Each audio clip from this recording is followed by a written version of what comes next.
Alright everybody, welcome to another episode of Unique Adventures. Alright, so we are out here this weekend. We are out in Pacific Beach, out at Pacific Beach State Park. We got here last night. Where are we going today? We are going into Seabrook to do a scavenger hunt and learn about the history of the town and meet up with some friends. So yeah, we're out here, gorgeous day so far, always at the ocean. It's a little sketch at best, depending on the day. We came in, it was pretty rainy last night. But yeah, we're out here at Pacific Beach State Park. As you can see, the view from behind our trailer is the ocean, so it's very nice. A little chilly this morning, not bad though. Yeah, this is definitely a hot ticket here in Washington to get to camp out right out here. We're gonna let you know at the end of the video if you should come to the state park or not, but let's go ahead and head into Seabrook. So we just got here, parked out here on the street. One thing to note here in Seabrook, the parking is not very favorable here. You're gonna have to go around and kind of find stuff. We are here fairly early, but do note that parking can get a little bit busy, so note that. But we're gonna go find where we start this scavenger hunt at guest services here in this town. This town is only 20 years old and is just being built up, and still a lot of construction going on here. But it is supposedly Washington's beach town, so we're gonna go check it out. Let's go. The rising tide? Oh. Where? Right there. No, it was right, it's right there.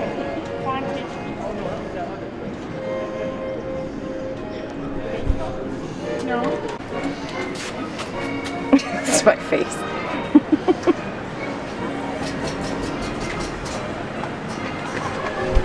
Am I crazy where I don't see guest services? Nope, you come up here, we got in that. All-encompassing adventure through town. Rain or shine, new things can always be discovered just around the corner. So is this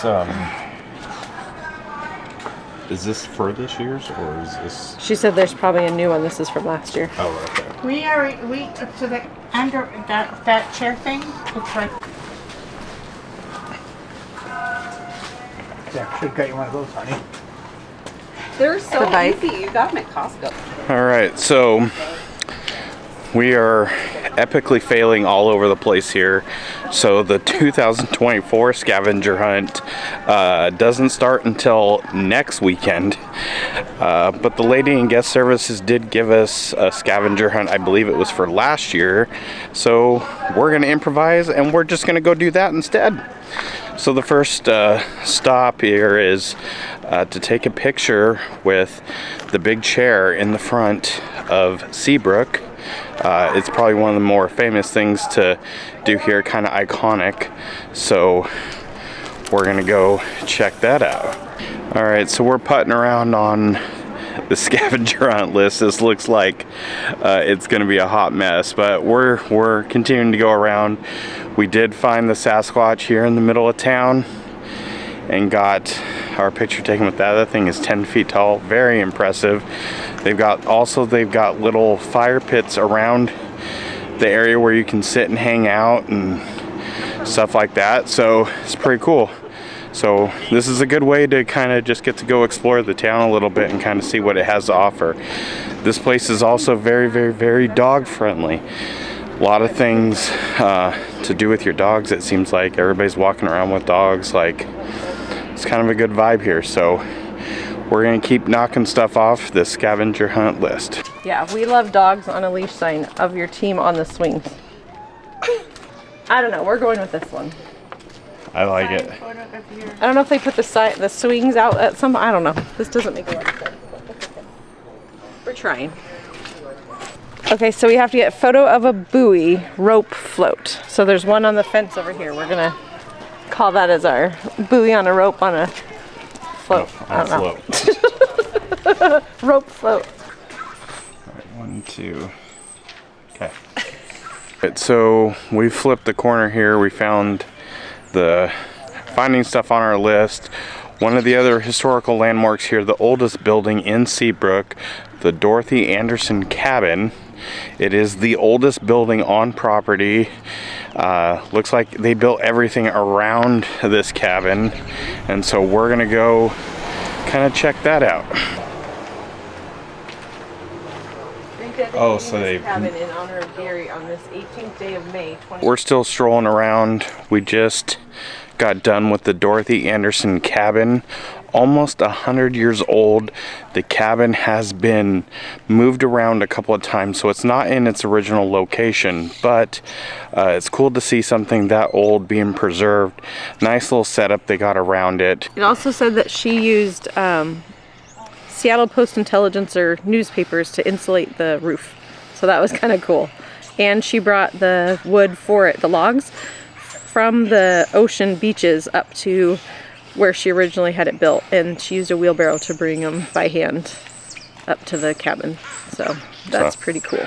Yeah, so finding out a little bit of history as we're going around here, checking this out. We also are seeing these little community parks. I think there's like 7, 8 of them around here that, you know, got good little common areas around.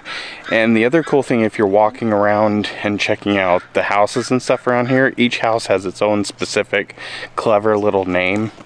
So like, I think there was a clam digging house like a couple doors back, like just some different unique names for these houses. So we're gonna keep going on to our next location. So we are at, I'm looking at the official name, the Old Stump, and on our treasure hunt we are supposed to photo of a team member inside the Old Stump tree fort. It's a little stump. It is a little stump. So we got a picture of Vicky inside the tree fort. It's a bit small.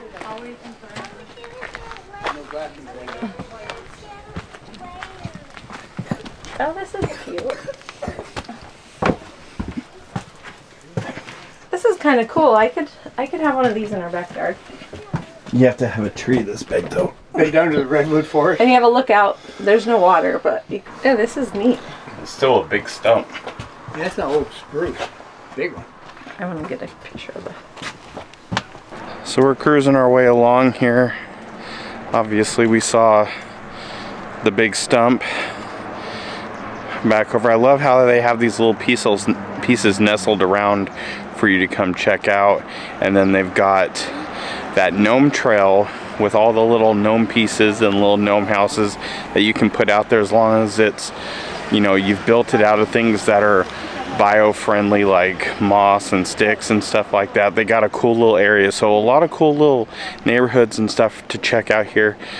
The homes and the architecture here is really, really cool. Just to even get to go check out and walk around and see the different houses. There are over 400 houses here, and I believe over 250 of them are rental houses. So definitely a big touristy, you know, come rent a cottage and come stay here kind of town. We're still going around and checking out things, but it's been a pretty cool excursion so far. Alright, so we just got out of the market. Some stuff a little pricey. Some of the stuff there was actually not too bad. They have specials on stuff.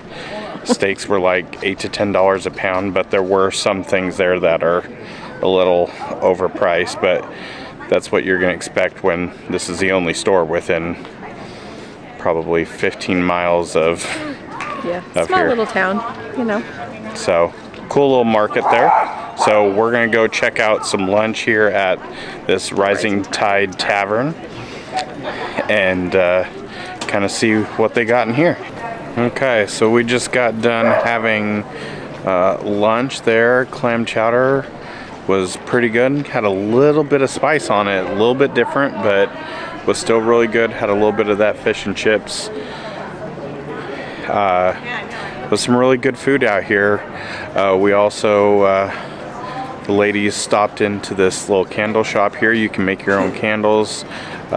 Takes a little bit longer than we had time for, so we're not gonna do that, but we're gonna go find ourselves some ice cream. But yeah, the food here's pretty good. It's a little spendy, but you know, you're in a small little beach town. It's not going to be cheap. So let's go get some ice cream. So we ended up at the Sweet Life. This is the ice cream slash candy store here in Seabrook.